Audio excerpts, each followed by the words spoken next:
Is it? What is going on, everybody? Welcome back to another episode of the Meethead Manual. I am one of your hosts, the meatiest meatball in the fucking world. Garcia, with me as always is, we'll wait for you. You go ahead and wait for you. It was off. Okay. With me as always is my good buddy, my compatriot, fucking compadre, Mr. Andrew Harris. Say what's up.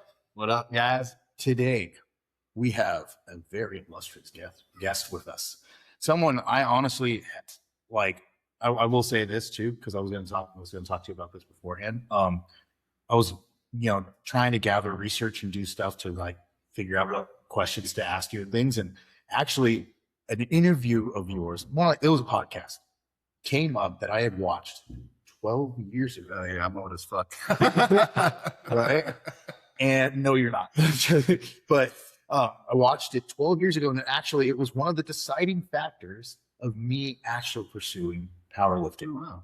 And it was from Barbell Shrugged with Mike Bledsoe, rest in peace, Chris Moore, and I can't remember the Doug Lasson. There you go. There it is. And With old CTP behind the camera. that's right. Yes. And I was like watching it. I was like, oh my gosh, I remember being in my barracks room watching this and being like, I should try this. Because at the time I was stationed in Fallon, Nevada, which is out in the middle of nowhere. And the closest like gym that has like any type of strongman equipment, because that's what I was trying to go for, was out in Reno. So I had to drive them out just to get in there, train and stuff. So I was like, and then again, I watched that one, and then I immediately watched a dynamic effort video from Louis Simmons, where he talks about your max velocity is coming off the chest is very much started with accommodating resistance. And I'm like, I have no idea what you're saying, but he's moving that really fast, and I like it. So it's really cool. With us, with us, none other than AJ Roberts. Say what's up. Was that my real thing? Yes. So, and you have had a long and awesome career, not just powerlifting, but doing a bunch of different things. I'm talking about traveling around the world, doing seminars for CrossFit, and you did a small time in bodybuilding as well. As well as, I think, you started powerlifting at 18. Yeah. Or that was when you competed. Yeah. I think my first contest was when I was 17, because my senior year over here, I played my junior year, came over from England, foreign exchange, and they wouldn't let me play sports my senior year. So then it was like, okay, what can I compete in? And there's two sports that I did: bowling, Nice. and then powerlifting. So, but I got bit by the iron bug, and that was, for me, lifting weights had always been something I admired, watched on TV growing up. Strongman is huge in England. Every Christmas, the whole week, just every day watch Strongman. So I always thought one day I'd become a strongman. So at the time, Big Z, now he's one of the greatest strongmen, but his whole background was powerlifting. So in my head, I was like, if I do powerlifting, I'll get the base strength and then I'll transfer over. Of course, when I got to a high level, went to the Arnold Classic and met the strongman. I met Phil Pfister right after he'd won, and I was just like, nice to meet you, sir. And his hand was twice the size of mine. And there was this kid in college called Big Hank. He was a football player, and the dude was just absolutely a giant man. It was like they always say, you can't breed, that's a country born and bred. Yeah. Like, you can't make that, right? And the coaches would always just talk about, man, if Hank had more ambition, because like he was kind of just a natural. But like, that's how I see the strongman. You meet him and you're like, oh, now I get it. Like, you're a huge dude that doesn't want to be a skinny basketball player. Like, got it. Yes, I feel it. I met Brian Shaw at the Olympia, and again, I'm 5'7". Spiritually 5'9", but physically 5'7", and I'm like, oh my goodness. All right. But then it's also too, it's like when you get around on some of the best powerlifters too, it's like, oh, what's up, man? Because I met Eddie Cohen, literally, I met Brian Shaw, turned around, and then Ed Cohen was standing right over there. I think I told the story before, but standing right over there, and I look and no one's talking to him. No one knows him. They're just sitting there. And it's like, so I make eye contact with him, and I'm like, oh. he's like, yeah, it's me. So, dude, but so going from that though, I mean, your time of being, you started when you were 17, and you've pushed all the way up until 2025. I mean, you're doing heavy unlimited benches. Yeah, I had about a 10-year break, 2012, and then I was trying to find myself. What happened was I had broken the world record, the all-time total world record. I set it at 28:05, then I reset it at 28:25, and then reset it at 28:55. And the only goal I had left was the 1,200-pound squat. So I did a meet and I did 12:05 squat. Almost bombed on the bench because I hadn't even thought about the rest of the meet after the 12:05. I blew out 2 shirts, and then on my 3rd attempt, got my opener to stay in the meet. And by the time the deadlift rode around, like I was so exhausted, I think I pulled like 760, 775, something like that. But so my total there wasn't a world record total, but like for me, after that squat, I was like, I'm done. Like I remember having a moment, like I'm at the bar, being like, there's nothing left. Like I'm done. And the next morning I'm at breakfast with Louis. He's like, hey, yeah, I think if you push your weight up to like 350, like you could take Donnie's total, because Donnie had totaled at 3,000. Yeah. So I think you could take the total. And I just looked at him, and in my head I was like, this guy is crazy. Yeah. And what was interesting was when I first came to Westside, Louis was like, what do you want to do? And I was like, I want to do this, I want to do this. I want to have the all-time total. I want a top 10 squat, top 10 bench, top 10 deadlift. I never got the top 10 deadlift. That was kind of, when you get into gear, you realize the deadlift is kind of the hardest thing to gain. So you work on your deadlift, but like you can put much more on your bench and squat. Yeah. And so you kind of focus on that, and leverages too, right? The bigger you get, deadlifting becomes harder, but the more you squat, the more you bench. So it was this like game. But I remember Louis saying, you'll never have a top 10 bench, AJ. Like, get your, because he just looking at me didn't think I had the leverages. But also question whether that was like, if that's just what I thought, because Louis was like a master manipulator. So he knew how to motivate everyone. So he would say stuff to people. And actually, like the night crew with Dave Hoff, Louis would come in and be like, AJ did this morning. And I hadn't done any of what he said. He would just say it to Dave to try to like motivate Dave, because Dave had trained there since he was young. For those that don't know, Dave Hoff is in geared powerlifting, pound for pound, the strongest, biggest total ever. So he, arguably in the future would be the GOAT of geared lifting, if not now. We have Gary Frank and people like that who had long, tenuous careers, who set broke many boundaries. But like with Dave, it was like he was there at 15. And so his training was always calculated. Bob Coe was more of his coach than Louis. But Louis felt like he was lazy, and what we've learned over time was like a lot of guys who are lazy are actually optimal. Right? Because they train optimal. Everybody else is chasing, overtraining, undertraining, and it seems lazy, but they know their bodies. And so Dave had figured it out, but Lou was always trying to motivate him to do more, because he always wanted the gym to rise. Like that was his mentality. And so for me, when I took the break, it was because I didn't feel like I had anything left. Fast forward, doing plant-based medicine, traveling all over the world, trying to find myself. Louis passed away, and I remember getting a text from Luke and talking to him and learn. And I was supposed to go back to the Arnold Classic a week and a half earlier. Yeah. And that's when Lou got sick, was right at the Arnold Classic. So, I was feeling a certain way about not seeing him and visiting and stuff like that. So I was like, you know what? I'm going to go back. Laura Phelps was having the women's program. She was going to do a memorial for Lou. So I was like, I'm just going to go. And like, that's what I could think of to just pay homage. And I was probably 340 pounds, it was really weird. I retired from powerlifting at 320. I'm most unhealthy I could be. Sleep apnea, didn't know I had it. So like, paranoia was up the yin yang with the drugs and everything. Like I was a shade of purple. And, fast forward, like I took this 10 years to like be normal, be healthy. And I'm more unhealthy, more mentally fucked up than ever, because I was like completely lost as a human. Yeah. And then, so I go back, I watch the women's pro-am, and the women's numbers had catapulted. Oh yeah. And so like I was watching 800-pound squats, and then Leo was supposed, chasing Becker's biggest total ever, chasing the 1,000-pound squat. So I think I saw her attempt it once or twice. And I just remember like I was bit by the iron bug again. It was like that same feeling I had at that first meet at 17. And I was like, this is what I'm fucking supposed to do. Like, yeah. And it's funny because when I was going through my journey, everybody says you always just end up back where you were. And Like you just learn It's like a whole detour. you learn to accept yourself. And so what I realized was like, I can't work out. I could only train, which means I have to have something to train for. Yeah. And for me, you know, I tried like training for a marathon. It wasn't my thing.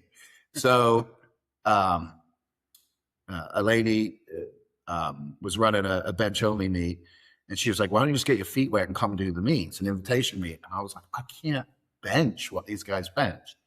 And Matt Smith, who is a West Side legend, he goes, I got a shirt you can have. So he just gives me one of these new band shirts. And I'm like, what is this? And he's like, dude, it's awesome. You just bench like you bench raw. And, you know, Matt was probably 360, 380 at the time when he gave me the shirt. So it was a big shirt, but like I put it on and I hadn't put it on. I hadn't even trained. So I tested my maxes in the gym. I squatted 315 and my neck got all messed up. Like after, like, it was like weird. I was like, that's weird. I was like, whatever, it's probably because I'm not lifted. And then I benched 265 and I didn't, my deadlift never really went down, you know? And so I was like, well, my bench is almost what my squat is. So I'll just like start with the bench and we'll go from there. And in my head, when I benched in multiply, I wore SDP, Inza SDP phenom. And my raw bench, and I say this not as an excuse, but as a reality. Like I was terrified to push my raw bench. I got 585. I never wanted to attempt over 6 because Matt Wenning and George Halbert had this like pissing contest, like who could bench over 600. And like George like tore his pec doing it. Yeah. And then like Nick Hatch, who was a West Side lifter who passed, like he had hurt himself chasing the 700. So I always saw raw lifting as like catastrophic injuries because at the time, and this is something that's very important, at the time, raw lifting in 2012 did not exist. So you go to a meet and if someone had just knee wraps on, it was like, oh, they're just getting started. Like they can't afford the equipment. It wasn't a thing.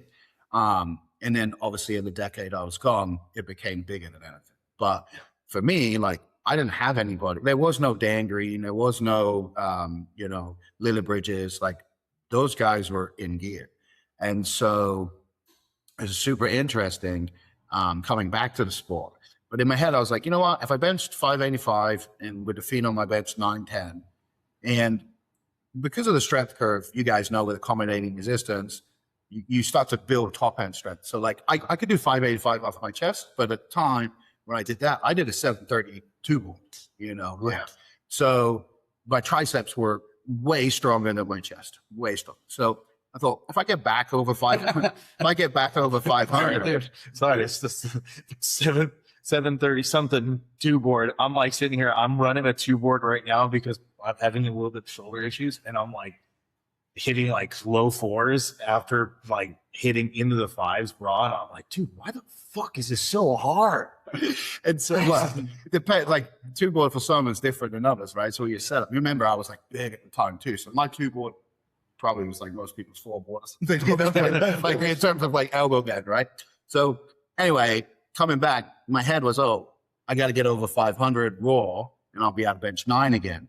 And so I start studying every top guy in the band shirt. Okay. And finally I talked to Dave Hoff and he goes, why the fuck are you trying to change your training? And he was like, just train exactly the same as we used to train. And I was like, but I talked to a few guys and I had said, well, you know, I got to bench 500 or I think I could bench 9 in this band shirt. And they were like, you could bench like 1,000 if you can bench 5. I was like, what? And started learning like with the layers of the band shirt. It's very different than a poly shirt. You'd add layers and you go up another 50, another 100. You just have to be able to handle it, right? Yeah. So it was more about becoming accommodated to the weights again. And I planned to go full power.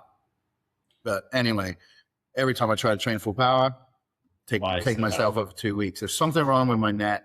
And it wasn't worth it to me, you know? Sure. So I just set the new goal. Let's bench 1,000. And I was 340, so it was super heavy. Once I did that, I was like, you know what? I didn't use the weight classes as an excuse to lose weight, but I'm competing. So it's like a byproduct, right?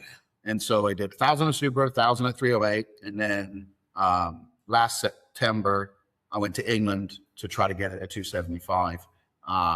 The warm-up benches were like elite FTS benches with fat pads. I'm having, my wife's there handling me. She's never handled me at a meet. I'm using a board and the weights are flying up. And she just goes, is this normal? And I go, no. I'm on bench 11 fucking on. And that would have been a world record, all-time world record, which coming back, I never wanted. I wasn't chasing Jimmy Cole, And similar to what you said earlier, when you meet Jimmy Cole, most people don't realize this. Jimmy Cole is like wider than this thing, right? But he's only like 5.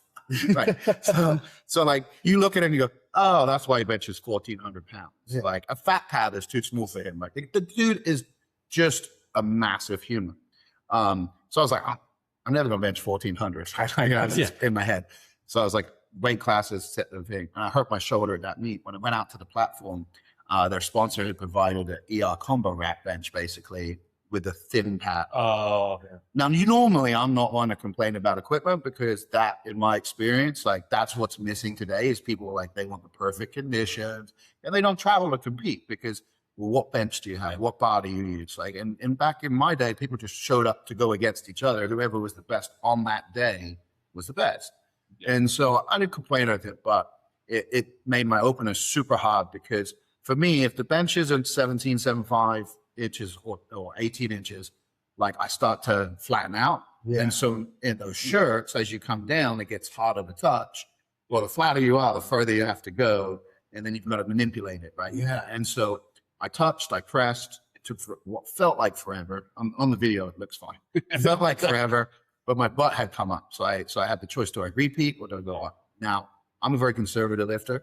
Yeah. I'll always open at 88%. Then go 95%, and go for the new 100. So I repeated.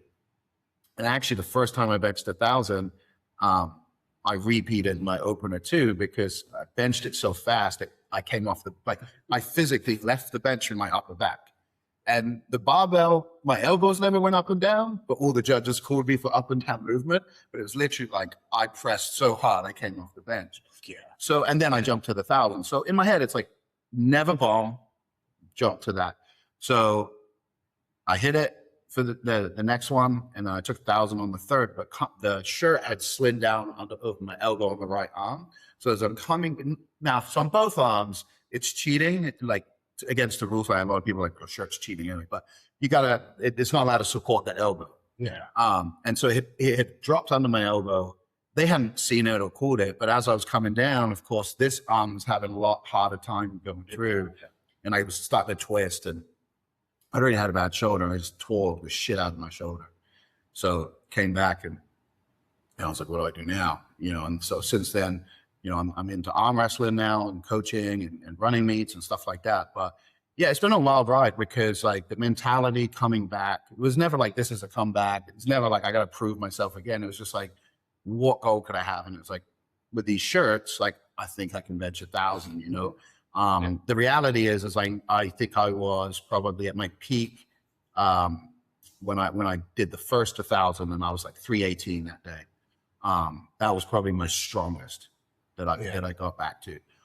In the gym, everything was over 500 with chains, with bands. So I was like feeling great. And then as the weights come off, my body just hasn't held on as well. Yeah. But that's probably my age, and that's kind of like with training and everything like that. That's the thing I think shifts as when you're young. When I was in my 20s, I could recover better. I could go harder. I could max out more often. And now, and I can only use the arm wrestling as the example because I didn't really, with doing bench only, I wasn't really training squat and deadlift. So I was only really, stressing my body like once a week. Yeah. With the arm wrestling, I came in, this guy named Todd Hutchins. He was like the conjugate guy for arm wrestling. And messaged him. He sent me like every video of his to watch. I went through, basically broke his training down. I was like, I'm just going to do that.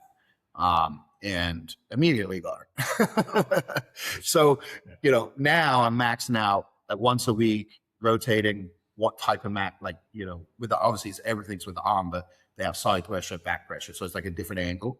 But what I'm realizing is like, that's the evolution with like training, like the systems and things like that is, as you age or as you get better, you learn what works for you. Mm-hmm. Like my buddy Chad Akes, he was a phenomenal lifter. He maxed out once a month, and he couldn't recover between that. Now, obviously, he doesn't sleep, he doesn't do like all of this, but which he never used it as an excuse, but it's a reality recovery. If you can't sleep, how do you recover, right?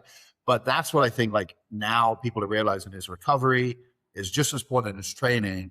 And, you know, we got all these barbells and all these things you can work around injuries, but sometimes, like, you got to your body just back off, you know, and do high reps, blood flow, you know, all of that stuff. And it's boring, monotonous, but it's like, you know, it allows you to move forward. I think you said it too on Cable Talk. Actually.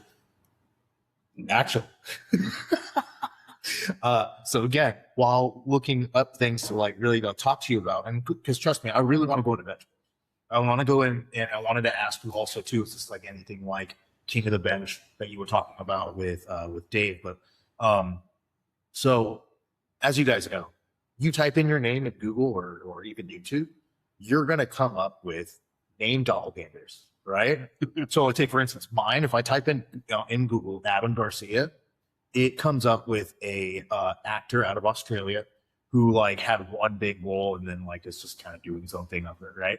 Well, for you, if I type in AJ Roberts on YouTube, it's a strange duality between the two, because there's an AJ Roberts that does a very like, we live in the masculine. We need to help the women find the divine feminine and to make men find the masculine in themselves. And then literally the video right underneath it is your nose bleeding on Dave Tate's Table Talk. And I was like, fuck yes, this is awesome. But it's like a huge, it was a really funny swing to me, because it's like this one guy who's just talking about how chakras need to be realigned. And then like literally the next video is just you being like, well, yeah, I mean, sometimes your bench is going to catch you, and the bar's going to come right at your face if you want to. I don't know. So come on. But like, so that actually, so coming back to that, you said once on Dave Tate's Table Talk, you were like, yeah, that's why every so often when you come off of a meet, you should take like a couple blocks of like blood flow and even bodybuilding training, just kind of like take away the barbell movements a little bit and kind of just like, you know, push more of excessive work, even unilateral work. Do you find that during the time that you've been like you took that 10-year hiatus when you're coming back, did you still kind of stick with that too? Or were you like, once you were done with the 1,000-pound bench, you were like, okay, we're rolling into the next? No, you know, I've taken the breaks. What's really interesting is like, what's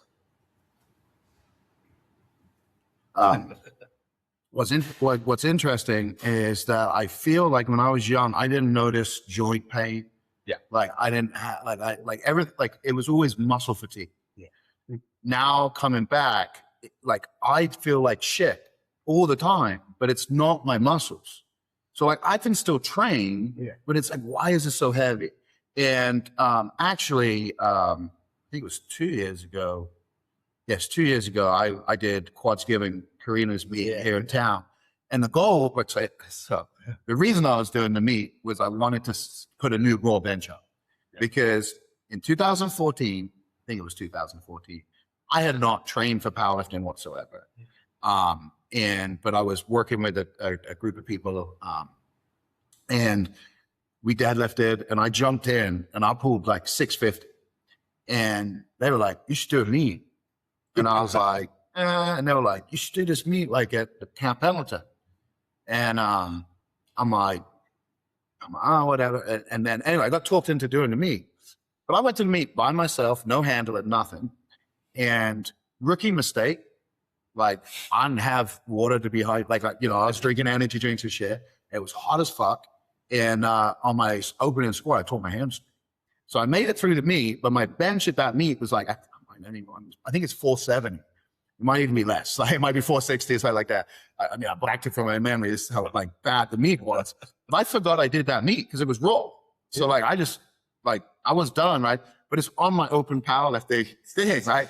So when you look at my numbers, it's basically like raw bench, like 470, shoulder bench, 1,000 pounds, multiple bench, 910. And I looked at it and I go, yeah, this is really bullshit. And I do more of that. And Rob Frell had done the King of the Bench tournament where we went single ply, multiply, unlimited. I use a single ply for both single and multiply because I was like, I'm not learning another fucking shirt. Like single ply is hard enough. Multiply is like even harder to learn. And I was like, you know what? I'm just gonna stick to the single ply. And I benched like 7 something. And so I was like, so I had like a 900, like 1,000-pound band shirt, unlimited, 910 multiply. That seems fair. That seems about right. And then like a 7, like single ply. I'm like, that's not too bad. And then 400. I'm like, when I'm done. And at some point I have to do a raw meet because I've not broken that number. But I've done people are looking at me like, hey, he was good in the shirt. And I'm like, to me, I'm like, I gotta at least get it over 5, you know, because I've done it so many times. It's just in my head, it's like the most. So I'm getting ready for Karina's meet. And I remember every week, you know, so I decided that I was going to do the meet single ply because I wanted to, there was a single ply record. So it was like 780, and I was like, I didn't take that. And it was a master's record, so I was like, I would take that. And training was going. I was going to do the meet raw. I was going to do the meet raw, so I didn't know how to train raw because I never. Yeah. And I was like, okay, well I can do conjugate, but like started talking to a bunch of people, and what I realized was like submaximal work with the barbell, like was like very normal for raw lifters. And I was like, oh, it's just like Laura with her drop down sets. Maybe that's why she does drop down sets on everything, because like she has so many women and most of them in raw that she trains. Yeah. So I started doing a lot of stuff like that. So I'd work up and then I would, 420 for 5 sets of 5.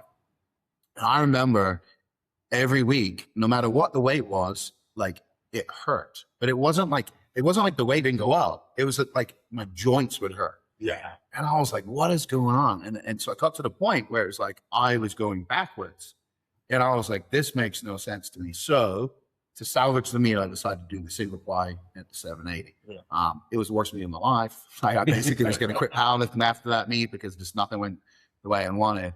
But yeah, it's interesting because for me, and you talk about like the research results, actually that guy's probably more aligned with me than a lot of things that come right, because over my career, like there's been different folks, but like there's a guy, an ex-military guy in England who has like a podcast. He started in the fitness space, but now I think it's the guy you probably saw. He keeps reinventing himself, but like I've been introduced to a conference. They did the same thing. I didn't realize there's a different guy, and they're like, he's ex-military. I'm like, I ain't ex-military. Like, I'm not just claiming stolen valor. Like, he was like, he was British Special Forces. I'm like, what do you know? That's not me. So these things come up, and it's just interesting. But like my life in itself has always been so fragmented because powerlifting never paid the bills. Even when I was winning, you get $3,000, and it's like, pays your rent for a month or buys your food. Like it doesn't replace what you spent to do the contest, like with the travel and everything. So I had a separate career and try to keep it separate, and speaking with business, and so it's like I feel like everything has always been fragmented, and now things are starting to come together. The work I do is still outside of my main stuff is still outside of the industry, but coming back, not just as an athlete, like thinking, how do I grow the sport I love, which is multiply, which is geared powerlifting. How do I grow that? And that gave me different perspective, different thought processes. But now I'm starting to see, how I can bring all the things I've done somewhat together. Exactly. And so it's a fun journey now, which is the biggest difference. Before I was chasing numbers, and the only thing that mattered to me was the competition day. Everything in between was just a fucking hassle to get to comp. It was like a necessity. Yeah. Now it's flipped. Like I do the contest because I won't show up to the gym to train, but it's the journey that I love. So the big thing with arm wrestling is I sucked at it so bad when I started, and I'm sure you've arm wrestled it, when you were training where I trained. You realize like strength doesn't matter because it's like strength in certain movements. Yeah. And so, you come in and everybody's like, yeah, this guy's going to destroy everybody. And then like you go against a 180-pound guy and he just like, and you're like, what the fuck, right? So it's like, how do I get stronger in this new journey while my body is healing, for the bench? But it's the journey that I love now. The meet, like I go and I perform. It doesn't bother me if I underperform, doesn't excite me if I overperform. It is what it is. It's a measuring point. But it's because now my life is filled with so much more. That's awesome. Yes, I started competing in 2017, and originally it was, I was talking to Andrew about this. Originally, when I first started competing, it was about like, I want to be the best. I want to be the best. Um, until I bombed out. I bombed out my second meet ever, and which strangely enough, you brought up my first ever coach's name, Chad Ux. Oh, okay. Okay, so Chad was my first ever powerlifting coach. He was out of Reno. Yeah. I just bombed out. I went to Reebok Record Breakers. I don't know if you remember if that when that was like a thing. Yeah. What's Mark, man? Yeah, Morningell and Jesse Burdick. Yes. That's what I think when you came out with the power shoe, which I still actually have, and they're basically in mint condition because I only wore them when I squatted, and then I retired and never squatted. Same. I still have my first ever pair in there. Like they're sitting like a PTSD soldier, just like the things we've seen. But so with that being said, I went to the Record Breakers and I asked, so I asked the people, so you were bombed out. And they're like, no, dude, that's bad. It's a horrible thing to do. You shouldn't do that. And then I met Chad and I went, have you ever bombed out? He's like, yeah. I was like, oh, really? He's like, yeah. What do you want to know? I was like, I think my bracing sucks. And he goes, oh, cool. And literally, and this is why I actually like ended up like really taking the time to actually learn from him, is because, and like, I knew how big he was because everyone around me made sure to tell me how big of a powerlifter he was. That's Chad. I just go over there, give some respect. You know what I mean? I'm like, okay. Until I like really dove deep into what he was about and how he was, and I was like, oh shit. So like, and I think this is also too, like you were talking about how, your life has been fragmented at the time that you've been like powerlifting and doing a bunch of stuff. So I have to ask, is that like, I mean, with Chad, he had his sleep thing, right? And during the time that when you were competing, what was some of the things that you did as a way to kind of like take a step back and like look at the things that you were doing as a way to kind of like take away from the adversity that you were dealing with? Does that make sense? Yeah, I think what was for me, like I've always, so I had a brother who died of birth. He had his lungs collapsed, and I don't know how old. I must have been 3 or 4, because I have another brother who I'm 4 years older than. So I think I must have been like maybe I was even 3. And I consciously don't remember this. My mom has filled the gaps for me, but basically, my brother was born, he died, and my mom went into depression and locked herself in the room. And the family, my grandmother was there like to take care of me, but like they wouldn't let me see my mom. And so I managed to get upstairs, break into her room, and basically I was like, where's my brother? And so my mom had to explain everything to me.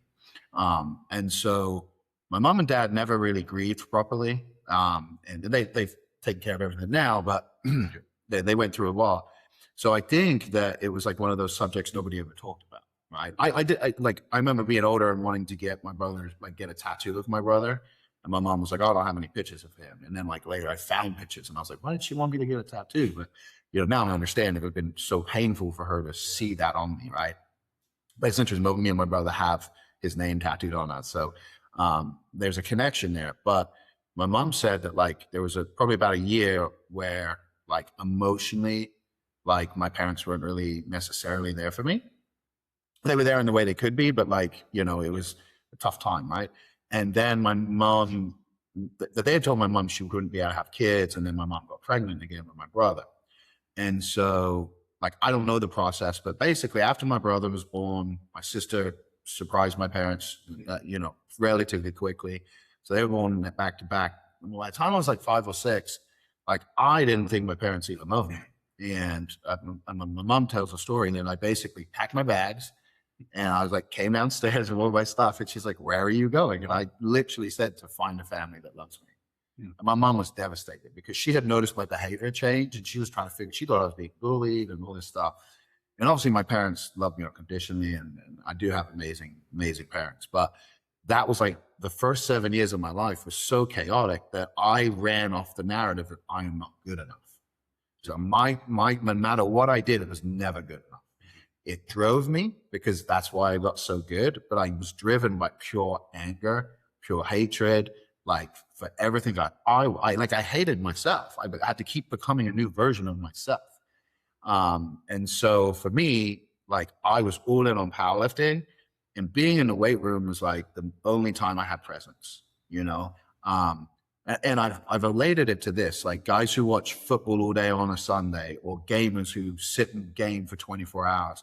Like it's a distraction from everything else. For that 4 hours you're watching a football game live, like you're not thinking about your bills, you're not thinking about your kids and what they need. You're just watching the game and you're fully immersed in it, right? And I think that's why people get addicted to drugs and stuff like that, because it's literally like it's painful to be in reality.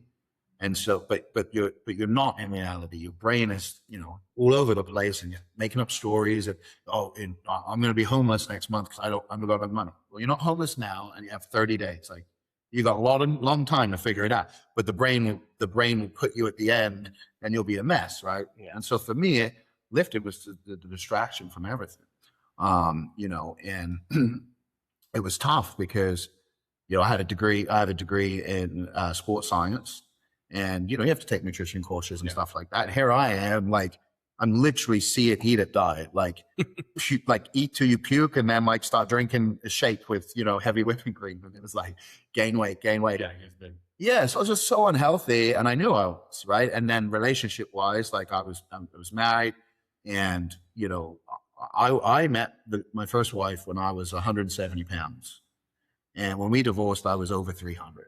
Wow. And in my head, it was like, she doesn't love the person I am. Now, the reality is that she loved me for me, not for all of the things I became. Yeah. But like, I didn't see that, right? Because my relationship was very strained.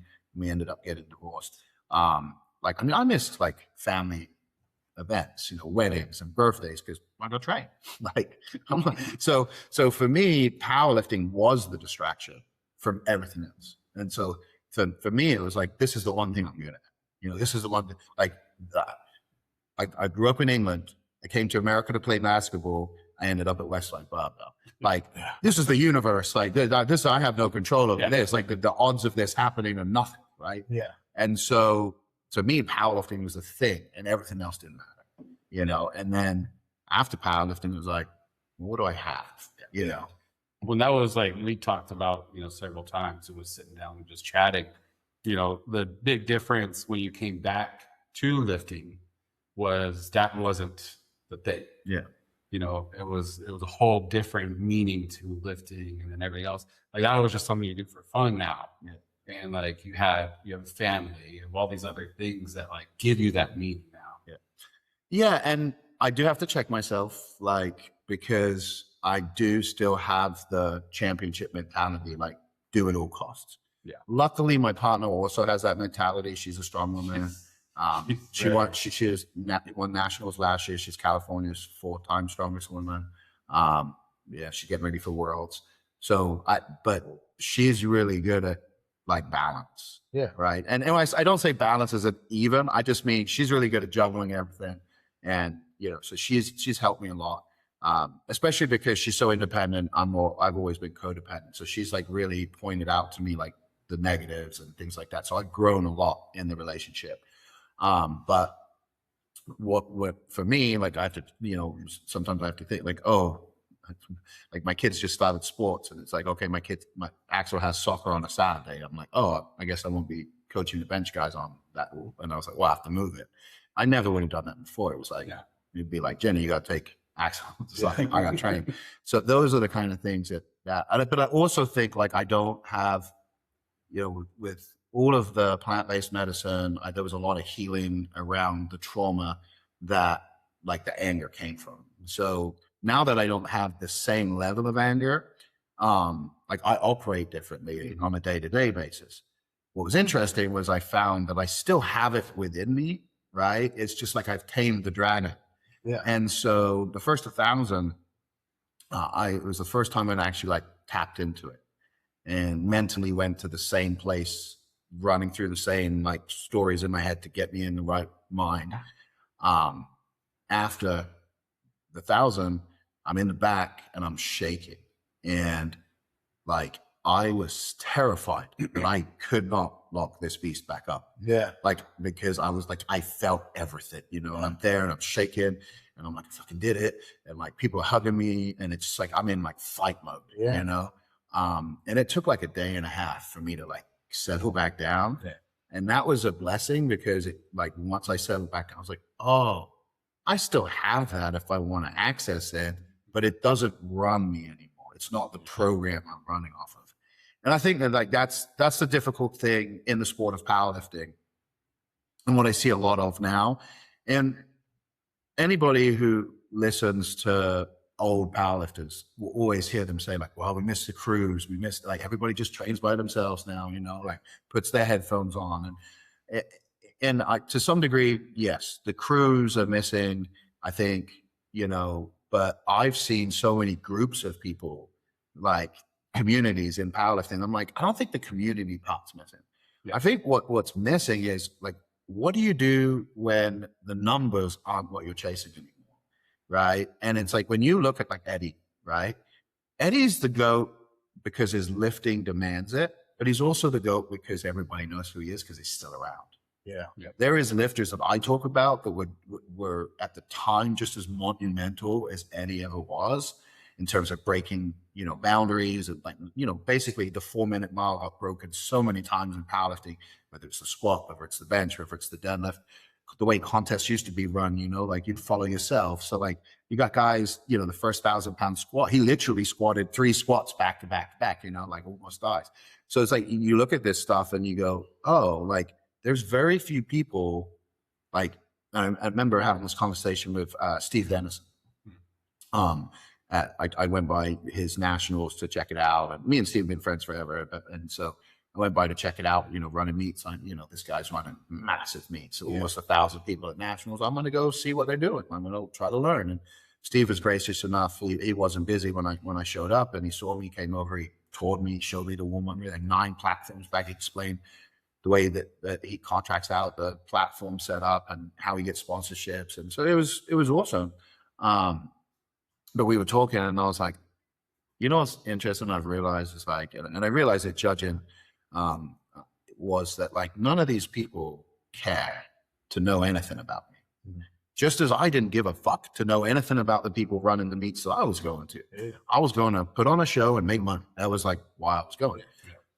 But those people were sat in a chair doing what I'm doing because of what the sport had given them. And it's the only way we know to give back. Yeah. And because you don't make, like, if anybody thinks they're going to make money running meets, or they're not. The money comes from, you know, if you're really good at coaching, you understand merch, like there's ways to make money in the sport now, which there wasn't, because I mean, the internet wasn't even a thing, right? Like YouTube had just started. I was filming workouts on a Z Flip thing.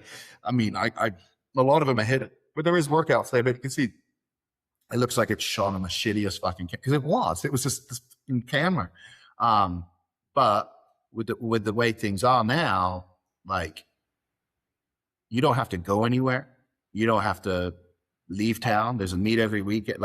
So people dip their toes in, and then when things get, and this is what I see, most people compete in a certain weight class, and then you can talk to this because you change weight classes and stuff like that.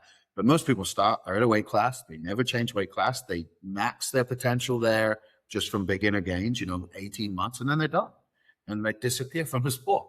And for me, it's like I never thought about it back then, but that's powerlifting is huge. And the communities are huge, but then people are like, well, I don't want to lift anymore, and they don't know what to do. And so they're like, well, they just fade out of the community, Yeah. It's always, I don't know what to do. I guess I'll start jujitsu. So that's jujitsu, or they do a fitness show, and then they can't die like that. Like, oh, I wanted to ask you are tons on those. So going into that, you talked to Steve Dennison. I think you're talking about Ultranats, right? Yes. So now going into that, you're putting on bench wars, right? Where is that going to be? So it's at York Barbell this year. We were at the Olympia last year, but last year was more of like testing the waters. The WPO at the time, the APO, WPO, which I'm involved with, like they didn't allow the bench shirts. So they had done a bench competition, one bench competition because WPO came back in 2016 or 17. And they've done one bench only comp. And so I talked with Wayne, and he's the owner, and he says, yeah, let's do something. So we did kind of an APO WPO bench wars, and the bench wars was multiply for the WPO and then open to everything for the APO. And I thought being at the Olympia, bench only, like this would just be huge. Mm-hmm. And a lot of people thought that the meet was too big for them. That was like, oh, I'm not ready for that. And then on the bench side, like the top lifters I thought would come because I'd done King of the Bench with that. We had gone single multi band. And everybody seemed to like it. They thought it was such a cool concept. So, I talked to Tony Carlino, who's, I think he's a 308 world record holder, or 275. I think he'll probably end up with multiple classes. But he's like, yeah, I'm in. And so like, I thought, okay, this will take off. And the reality was like, I ended up, basically the male winner was the full power one of the top full power WPO people, and the female winner, Tara from Canada, she is one of the top female WPO full lifters. None of the bench only people really showed up. And in talking to them, they're like, man, we just wear the band shirt now. And so I looked at all of I went to Open Powerlifting, and you can download all their data. I ran their data through a few models. And what I realized was that like the sport of geared powerlifting, when you remove the high school and collegiate kids, it shrinks to about 3,000 people. Yeah. And then the band shirts is the unlimited category is about 300 people, right? So it's like 10%. Yeah. And then I looked at it and I'm like, 90% of the unlimited division are bench only. And it makes sense, right? Like the bench only guys, they mostly don't view themselves as full power. So it's like, it's a different sport in their brain anyway. Yeah. And they want to bench the most. And so the bench shirt's just so much easier. So we had the opportunity to go back to the Olympia, but I love the Olympia for talking to lifters and stuff, like the allure of these things has disappeared. Like they don't want to deal with the conventions. They don't want to deal with the overpriced hotels, the difficulty, like trying to get in and out, dealing with security. Like they're like, oh no, you keep coming. I'm a lifter. They're like, oh, you got to go in over there. It's like, so a lot of the lifters, they said one of the reasons they didn't participate was because they didn't want to be a part of something like that, which is wild to me, but I do understand. Like you have so many choices now, right? So many places you can go. So basically, talked to Wayne. I said, look, what if we just did WPO bench wars and we made it on it? And we'll do it at York, where you're doing the finals the night before. So at York, during the day, we have the WPO World Cup, which is like the worlds for APO. Then that night, we have bench wars. I only have 3 women, but they're the top 3 women, except for Ashley from New Zealand, because she's arm wrestling now. We talked, she just hasn't benched, and she was thinking about doing it, but she qualified for a massive arm wrestling tournament. And I was like, well, like your career in that has taken off, like go do that. And so I got 3 of the top female benches come in, all over 600. So hopefully we'll see one of them take Ashley's record over 7. And then I've invited all the women. I just say this, not a lot of women want to show up. So I gave up. Like I keep randomly, if I see someone's numbers are big, I'll reach out to them. But the truth is, some of the strongest female benches right now are IPF lifters. I reached out to, there was 8 IPF lifters in the top 20 list that I reached out to. And they were in the top 10. And they all wanted to do it, but because of there was a Title 40, yeah. Like they're like, I am paid to lift. And one of the girls who really was keen, she's also a coach. She's like, I don't want to say no, like, but if I do this, like my career is over. So she's like, let me think about it. She got back to me. She's like, I'm not ready to give that up yet, but like we've kept in contact. Yeah. Oddly, she trains conjugate. Yeah. So we also had that to bond over. And I'm like, wow, that's awesome. But it's been difficult on the female side. Now, most females are full powerlifters. There's, the numbers on the women's side are smaller than men's anyway. Most of the women are full lifters. They're not just bench only. It's always been the way. If you go back and you look at the Arnold, like there was no women benching. And then the women were competing on the men if they were good enough, like Laura and Amy White, they were competing on the men's stage. There was no women. So at the top levels now, you know, with Raw being so big, strongest lifters, a lot are in Raw, right? Yeah. We still have really strong people in gear, but it's like, you know, there's more in Raw, like percentage wise. So it's been a struggle getting in the women, but I'm happy we've got the 3 because, you know, they're represented, and these are the 3 of the best. Right? So it's great, and I got a belt for them, and like they're not being treated any different. On the men's side, I think we have 21 registered now, 2021. 17 of them have benched over 1,000 pounds. Oh, wow. Jimmy couldn't commit to the meet. So I asked him if he'd come in now. So so we literally have, outside of the Russians, because I can't get them visas. If I could, I would have them all there. And there's like 5 Russians that should be there. But, you know, we'll see, hopefully next year, but maybe a few years, but they should be there. But outside of them, we literally have every top bencher coming to this meet that was not injured. So I don't know what we're going to see there. You know, I'm expecting 11s, 12s, maybe 1,300 to win it. We're probably going to see a lot of bomb outs because people are going to take the risk. But I actually, like, people complain about that, but I kind of look at it like, what's most popular on TV? Like shows like Ridiculous, America's Funniest Videos. Like people like fails. Yeah. Like it's like so exciting when like they're so close, and like to me it adds to that. So I don't see it as a different sport, but I see it as a different thing, right? Like a different like experience to package. And so, yeah, it's going to be a really good weekend. And then on top of that, we last year we adopted the WPO lifters pre-2017 into the Hall of Fame, but they didn't include benching. Yeah. So this year we have the new WPO Hall of Fame for 2017 on, plus I'm putting in the WPO Bench Hall of Fame in New York. So the lifters from back in the day, they'll have their names in the Hall of Fame in New York. So hell yeah, it's going to be a phenomenal weekend. Everybody was like, "Why aren't you lifting?" I've gone back and forth, but it's like I want to put on the best meet I can put on. It's hard. And the truth is, I wouldn't win because I'm not going to go back to 340 to give myself that opportunity to do that. Like I would just come in at 275, try to get the 1,000, and that's not what the show's about. So for me, I can put the best contest I can together, you know, and see where this goes. But it's one of those things where, you know, Multiply Powerlifting has the WPO, right? That's the pro. Raw Powerlifting, it's quite a few different top leagues with the American Pro and, you know, is it abs or ABS? ABS. Okay, ABS. I always say abs, and I'm like, that can't be what there's no way they could. So the ABS series, you know, like there's amazing things happening for Raw. Single ply has the IPF, right? Like, single ply outside of the IPF doesn't really exist except for people who like bought a single ply shirt and they never upgraded, right? Yeah. But I don't care about that. And when I was talking to Steve, you know, his goal is to build the USPA. He's focused on basically the alternative path of the IPF, right? Yeah. The WPO is focused on the multiply, you know, so the extreme side of powerlifting. But for bench only, you know, it's this federation, that federation. There's never been anything like the WPO was back in the day. Yeah. I think Tiny Mika had a meet for a few years in Texas, strongest bencher in the planet.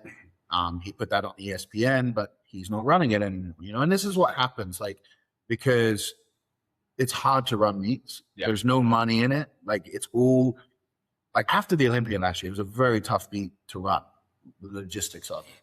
And I actually headed back to the hotel. I get on the train because it's at the convention center I'm staying at the well, it's not the Hilton now, whatever it is off the way, Westgate, I think. So I get on the tram to go back to the Westgate, and it moves and it goes the wrong direction. And I was just like, oh, just another thing. This is fantastic. Just another thing. And so I get off at the next thing, which happened to be like a 10-minute fucking away stop, get back on, start going the right way, come right by the Sphere in Vegas, which is really obnoxious to be next to because it's so dry. Yeah. And it's pouring down the rain, and the tram just stops. I'm just sitting there. I'm going, what? And something else? So then I get back to the hotel. And Vegas has flash floods, right? Yeah. So we get back to the hotel, and my wife and kids are at a sushi restaurant in the hotel waiting for me. I walk in, and the roof of the sushi restaurant had collapsed And so it's like chaos in there. So I'm like looking for like my kids, like, and so I just like, it was just like, I'm not going to do this anymore. That, like, at that point in time, I didn't say anything to anybody because we had another day, but I was like, I'm not doing this anymore. Yeah. Why? Like, what am I getting from this? Like, and so we did the meet the next day. The next day went much better than the first day. Because we had a bunch of stuff missing from the convention, like power cords and stuff like that. Yeah. Trying to get those set up. Union workers, man. Yeah. Unions exist for a reason because We stop at 5 and that's just one. it's like 45 minutes. Put in that piece of paper. Feel Like, this oh, we need this. report. Like no, you were approved for this, not this. Like, okay, how do we get approval for that? Oh, it's 4 hours to get approval for literally a power cord to go from there to there. I'm like, I could have gone to Walmart, got one. Like, but after the meet, unbeknownst to me, one of the lifters went around and like had every person say something about me. And it like, if I had not gotten that video, I wouldn't have continued. Yeah. Because that showed me what it meant to them. Yeah. You know, because I was so in my head, so in my thing. And I think that's kind of, for me, with the meets that I'm doing, like I look at it as like, when I started powerlifting with Brent Whitestep, he lives in Spokane, Washington. He squatted 1141. He had the world record at the time. Him and Steve Goggins kind of went back and forth, pushing up the geared world record. But I started training with him. And I said to him, like, man, like, because he had sponsors and stuff like that. I said, man, Mike, you must be making a killing. He said to me, AJ, I know one of my sponsors gives me money.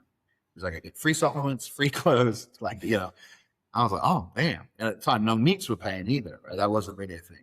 And he just said, you'll never make money off powerlifting. Like, don't ever think you will. Yeah.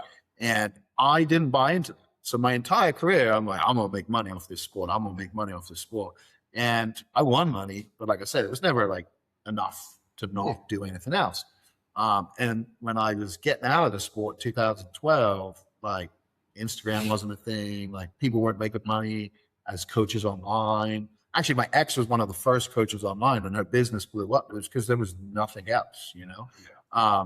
So like, I've lived through that where now people are making money. But then I look at the meets that are being run, you know, and Raw is the big examples of where the money meets are. They come and they go because the person putting the money in at some point goes, I'm not putting the money in anymore. And then the sponsors are like, well, we don't know how to make an ROI, so we're not doing that. Because the truth is, like, let's say I was going to put up 100,000 for a meet, and I wanted the sponsor to cover the 100,000. Yeah. The sponsor could go buy paid ads, like, you know, Google ads or Facebook ads with 100,000 and get way more business than they're going to get from sponsoring the meet. Yeah. And because typically the production and the distribution in powerlifting is so small. Yeah. Right. And so I think what ABS is doing, and it's smart, is they've understood that media is the most important asset you have. So they do pre-interviews, post-interviews. They have the press conference. All of that is designed for content to build the attention. Because if you can, my eyes watching. Yeah, and if you can show the viewers on like YouTube, if you can see, oh, you know, you went live, you had 100,000 people watching live, and then you had 1 million people posting. Yeah. Sponsors, then you go, oh, I can make my money back. You go look at a lot of these things, and they have 7,000 views. Yeah. So sponsors are like, I could just sponsor Colton. Yeah. And I'm going to have more views no matter what he does. Right. Yeah. So we're in a very strange place with the sport. But I think what we're going to see is like a reversal of what we have. Right. So what we have now is ever expanding federations, Tons of local meets. Tons and tons of local meets, but just here in San Diego, I mean, you guys have seen it. Like when I came back, there was a meet like every other weekend. Yeah. And even like one federation would have like 6 meets in San Diego a year. And now like it's kind of, a lot of those meet directors are running maybe 1 meet a year, right? Because the numbers just aren't there anymore, you know, because the it's not that the lifters aren't there. It's that the numbers of 1 meet aren't there. Yeah. Because there's like a meet in a month, like 4 hours away, and the lifters in LA go, I'll just do that meet. I don't need to drive down to San Diego. Yeah. Whereas like we were driving 8-10 hours to go do meets, you know? Yeah. So we're in strange times, but when it comes to like what I'm trying to do, like I'm just trying to elevate the sport I love, because with Raw, like all the focus is there now. Right. and kind of like the monolith stuff is going up. ABS has it, but like outside of that, like I'm seeing meets like, and the reason is you know how expensive a monolith is, and then you gotta have 3 of the damn things. And if you're traveling, these things are like massive. If they don't come apart easily, like one brand comes apart like just with like pins basically. I love it, but you gotta have 3 of them, and then you know it's just like whereas a combo racks, you've got your squat and your bench together. So you have 3 combo racks, you have all of the equipment you need. And then you know, they're using a 45-pound bar for everything now. So they don't have 3 different bar sets. We're actually going to have 9 because you got the one, you know, like, so I'm seeing a lot of meets, especially local meets, move towards that, which is fine because those lifters do good there. But like lifters I work with, like they need a monolift because the combo rack's not wide enough for them to put their feet, right? You know, the benches, they need the pads because it's a big difference on how you sink into a bench with 500 versus 1,000. Yeah. Right. And so like for the health of the shoulders and everything, like you want a nice pad on there. And so these are the things that I go, okay, I'm going to cater towards the extreme lifter. I'm going to provide all of the things for the extreme lifter.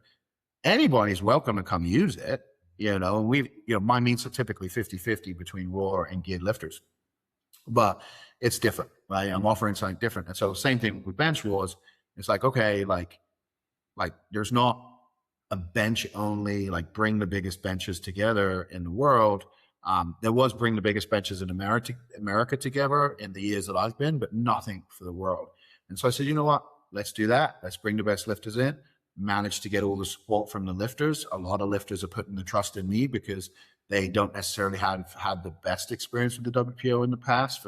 And I haven't been involved, so I don't know what the issues were. You know, like lifters, we're, you know, finicky. Yeah, like you know. And so, but like, you know, those that I knew had issues, I reached out to, and they said, if you're running it, like, we'll come. Yeah. And so for me, it's a really big moment for the sport because we get to showcase that, and I think there's going to be a lot of attention and eyeballs on it, because you know, back when I was lifting, it was just single and multiply, but it was like the single ply guys hated multiply guys, and it was like I was always confused. Like, okay, you get 150 pounds out of your bench shirt, I get 200 or 250. I'm a bigger cheater, therefore I'm the cheater. Like you're cheating too, right? I'm worse than you. So. And it's funny because with the raw lifting, like Louis always said, like you watch AJ, they're all in up in gear. And I know 3 federations that are adding elbow sleeves to the raw divisions. And I had a conversation with one of the federation presidents, and I said, are you going to add elbow wraps? And he goes, what are elbow wraps? And I showed him what the kids are doing now. Yeah. You know, I said, they look at a slingshot and they go, that's cheating. And then you see them over there literally like with the most aggressive wraps going around the elbow, and they're getting like 200 pounds out of these elbows. It's insane to watch. Like, you're going to snap on that, but it's the same mentality. And so he's like, oh, that's interesting. Like, maybe we should add that to the sleeve function, right? So you'd have elbow, knee sleeves, elbow sleeves, and then you'd have knee wraps, elbow wraps. But I'm like, it's just because like you look at those ins or knee sleeves that you could put plates on top of them. Louis called it. Louis called it. If you can put something on and lift more weight, people will do that. Yeah. You know? So we don't really have raw. No real raw. Yeah. Surprisingly, there is people that do bare knees just about at the meets, but it's not very documented in any way, you know? And so the divisions and everything like that just keep growing. Everything keeps growing. I mean, like even in the APO, we redid our lifting cast document to upload 40-something thousand divisions because you got military, police, fire, junior, senior, blah, blah, blah, blah. You go through and you're like, the odds of having someone else in your category is so low that I'm like, you literally could be a national champion.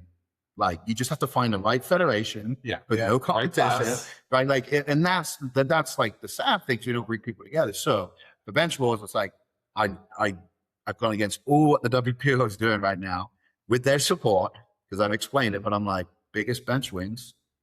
No weight classes. Yeah. Now we'll have them weigh in, and post meet, I will submit the results in the weight classes so they can the records they set can, you know, because not everybody's going to go and push their body weight up. And, you know, some people like my lifter, Jordan, he just benched 900 at 202. He did a meet at 198, benched a new tested world record. And then he didn't bench the 900 to qualify for bench wars. So I said, why don't you do this meet? If you get the 900, you qualify. He's like, should I cut weight? I go, what's more important? Like the bench or the weight? Okay, I'll just weigh in what I weigh. I expected him to come in at like 212, 215. He was like 204. Like, so, not too much of a, yeah. So he benched 900. He qualifies for that. Now he's not going to go up to super heavyweight, right? So we'll probably push his weight up and keep him in 220s, but the records there are a lot easier to hit. So we will document, like we will weigh them in properly. We'll do everything to the book so that there's a couple of lifters who want to be drug tested because they compete. That's what they go for, the drug tested record. So we'll test everybody with WPO that does that too, because you know, we got to keep a standard, you know? Yeah, of course. But I just look at it and I go, okay, like, how do we do something unique? How do we do something different? How do we do something that people who aren't even interested in getting in a shirt, but still would watch because it's something you can be a fan of? Yeah. And that's the big difference between our sport and other sports. And being from England, like there's sports like darts and what we call it billiards over here, but pool. Yeah. These sports are huge.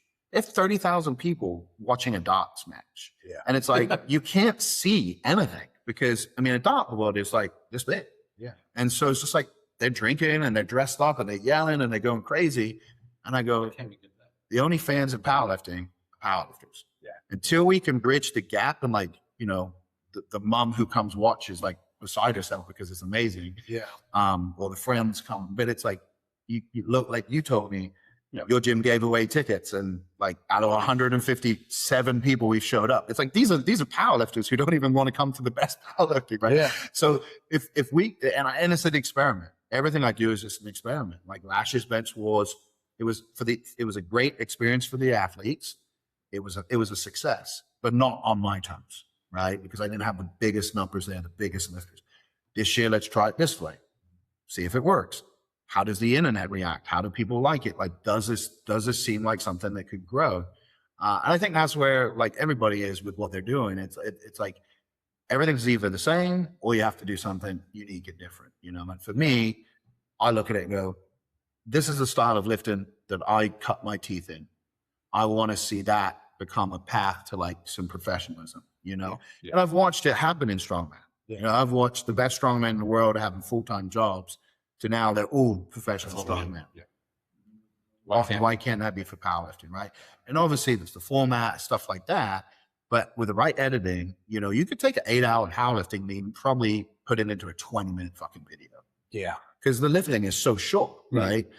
You would just have to do post-production voiceover and like that's a piece nobody wants to do. So they do the live stream with the commentators and then they can't do clips because they have random commentator. So there's a lot of stuff we can do. There's a lot of things we can change. But at the end of the day, I want to give the lifters the best experience and make them feel like they're on the biggest stages, you know, make them feel as if it's worth something because I had those opportunities and like, the truth is outside of, you know, for me, it was hotel convention rooms, right? Outside of that, I go across the street, nobody cared. Nobody knew who I was. Like, nobody knew I just broke a world record.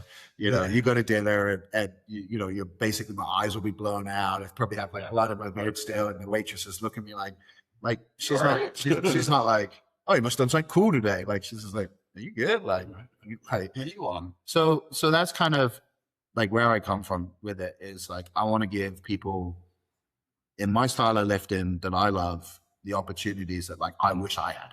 Yeah. You know, because it's funny, I hit all the numbers, but the WPO folded before like I was good enough to be there. So the only WPO thing I ever did was a squat challenge at the Olympia, and I was like a kid. I was going for my first 1,000-pound squat. And Al Meehan from Canada actually won that event, and he actually came down and did one of my his last meet he ever did. He came and he did the meet. Now he bombed out, unfortunately, but it was like nostalgic because like we kind of started on the up together, and then he flew down to compete in that meet. Yeah. And that was something that like there hasn't been on the West Coast for, I didn't know this, but for a long time, there hasn't been a lot of meets for geared lifters. There's been a few, but not a lot. Everything's focused, you know, towards what's popular in the sport, which makes sense.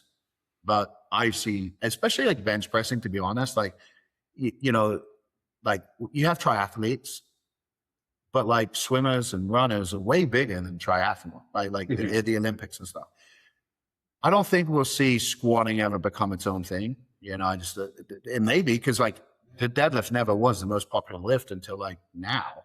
Yeah. Like, but I definitely see bench and I see deadlift as stuff that can be independent. Right? You see, like if you put Thor, Colton, if you Eddie came back, like you could put together 10 insane deadlifters like that. Everybody would watch it, right? Yeah. And I kind of think like that about benching.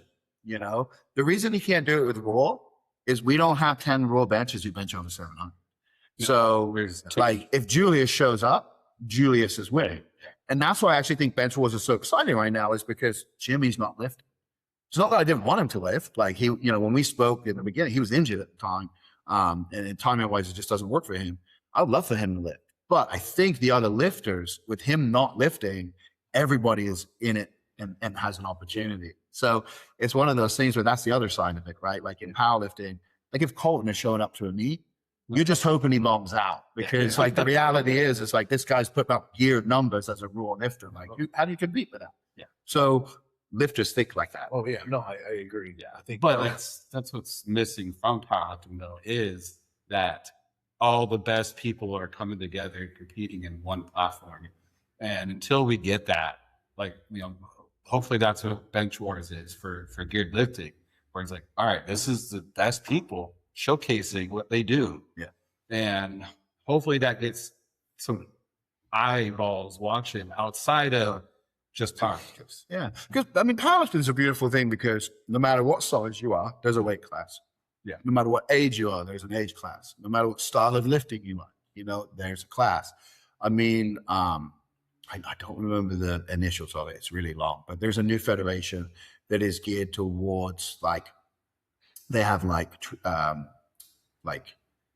male, female, and then they have biological male, biological female. Then they have like, you know, non-binary. Then they have, so they have like a big inclusion for a lot of different categories, right? Yeah. And so it's a very all-inclusive sport. Yeah. So it doesn't matter what race you are, in my opinion. It doesn't matter where you're from. Like, you get under the iron, it's just you and the iron, and that's what we're measuring you against. So to me, it's one of the reasons I love the sport. Doesn't matter what age you start, you never have to stop, you know. And I was judging a meet a couple of months ago, and the guy was like 78 up there. And I was like, if I'm walking at 78, Yeah. I call that Victor. This guy's still lifting? Like, this is crazy. And so that's what makes the sport so great. Yeah, absolutely. And I think, like you said, the thing that's missing right now is, and because Raw exploded and opportunities became of it, like, you have a lot of federations that are running massive things. Mm-hmm. But the way I look at it, it's not like that in the other countries. And in some places, that's a negative, right? Like, if you only have the IPF in your country and they have complete control, they're telling you exactly how you can lift, where you can lift. Like, it's a, you know, that's not a good thing. That said, if we look at how many lifters in the US have a membership to a federation that compete in 1 year, and you imagine all of those people in one place, one federation have all of that money. Yeah. Like, and assuming the federation head is not going to line his own pockets, he's going to, you know, do what we see happening now. And the money is there. Yeah. It's just so spread out. It's just so spread out. So the question is how do we begin to unify that now, which is tough, because federations pop up the minute they have a problem with somebody, you know, like, and what's different is you look at the sport of boxing or any of, like, even the UFC, like, the UFC is not a federation. They don't sanction fights. Yeah. They have to go to whatever state they're in. It's the boxing commission, because somehow the boxing commission has all the martial arts, but they have to go get it licensed. Yeah. The UFC is a promoter, right? We just know it because, like, they're the biggest promoter. But like the PFL, you ever notice it's the same referees in the cage? Yeah. Yeah. Do we have a shortage of referees at their bar? No, it's because these referees are licensed by the body, and the body provides the referee. So their standard is pretty similar across the board. Gotcha. So if a good fighter pops up in something, he, you know, Dana gets word of it, he can come to the UFC, and it's not like he comes over and it's like a different place. Yeah. It's like the same, just fighting. With powerlifting, you know, It's so different. Every federation's different. yeah, the pause on the chest, the depth of the squat, the deadlifts, you know, like, and you look at it and you go, the standards are so different that like people do have this like one, I don't know if they think like I'm better than that person, but you know, Even down to depth. yeah, and like, Some federations are top of the kneecap to the thing. Other people are knee joints. and the rule books are written differently too. Yeah. So like people will say, oh, that squat's so high. And I'm like, well, actually by the definition of their rule book, it's probably parallel. Yeah. You know, like, and in a wide stance, you can't tell from the front. And I was actually really guilty of this. I announced for the WPO meet at the Arnold 2 years ago. And like they were like, I don't know, they set it up really weird where the lifters like, were so far away from where we were. So I'm watching and Travis McKinney squats. And I think he's like the 220 world record holder, or maybe 242. But he squats like an astronaut, 11 something.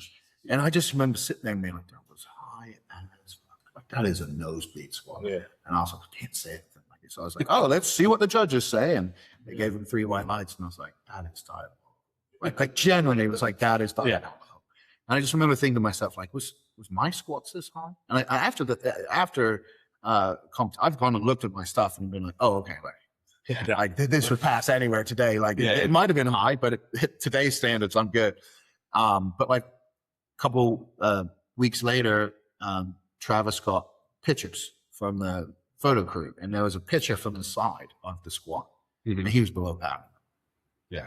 And I remember going, you really fucking can't tell depth from the front, like when you're 20 foot back. Yeah.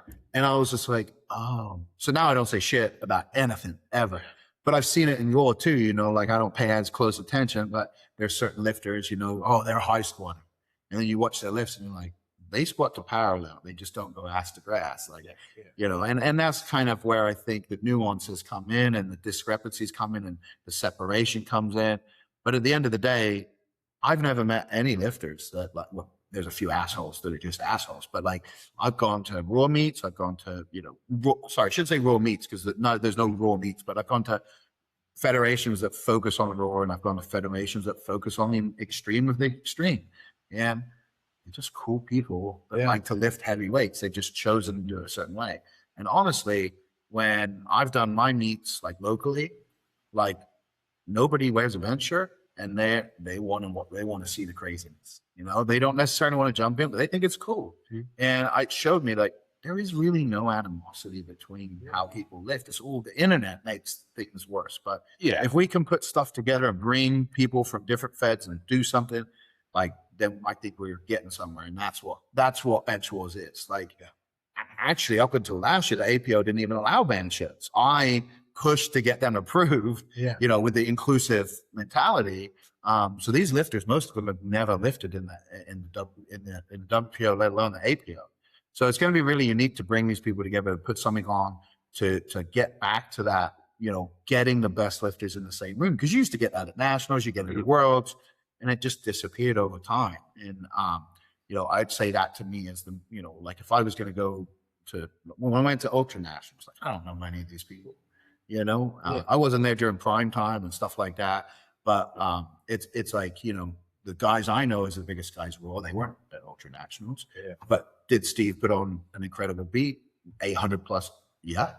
You know, the things I saw, et cetera, et cetera. And, you know, I have no affiliation with the USPA. I don't do anything with them. I don't judge for them. Like I say, nothing, but like he does good meets, you know. And I saw the same thing when I got involved with the WRPF and which is now PLU as a judge, you know, like people are like, why are you judging? And I was like, because they asked. And these are just cool powerlifters. And I think that's what I would like to see in the future is just more people coming together no matter how you lift, you know, like crews don't have to be doing the same. For me, like you train however you want, just come at the same time. And we're all like, where we can help each other, and squat each other. Like you don't have to be like we were at Westside where it's like, you do this or you're fucking gone. You know, that was an environment. That was a container. That was Louis' laboratory, you know? And I have local lifters, but then I have, you know, lifters online too. And so I think things have changed. But like at the end of the day, people want to show up, compete, and they want to compete against other people. Yeah, I feel you on that. Yeah. Also, yeah, one of your athletes, I think, is out of Vista. His name's Max. Yeah, yeah. Good. Yeah. Max, I actually just gave him my squat suit that I squatted the 1205 in. He tells us that, yeah, he told me that too. He's like, this is agent stuff. This is agent. He's on his weight gain train right now. Because I've asked him what he wants to, you know, he wants to be one of the best lifters ever. And I said, well, you're taller than me. So what do you weigh right now? And he's like 260. And I'm like, where do you think you should be? I was like, you should be like 350, bro. Like, you're like 6'4". Yeah. And so, like, his girlfriend and I were talking yesterday. She's like, I'm feeding him. I'm like, he's not eating right now. You know, He has time. Yeah. Why doesn't he have food in his mouth? so, but again, I tell my guys, like, and that's different from when I was younger too. Like, like I don't really understand just do it for fun, like in anything, right? Like that's, but what I've come to realize is that like my job as a coach is to understand what they want and then do whatever it is.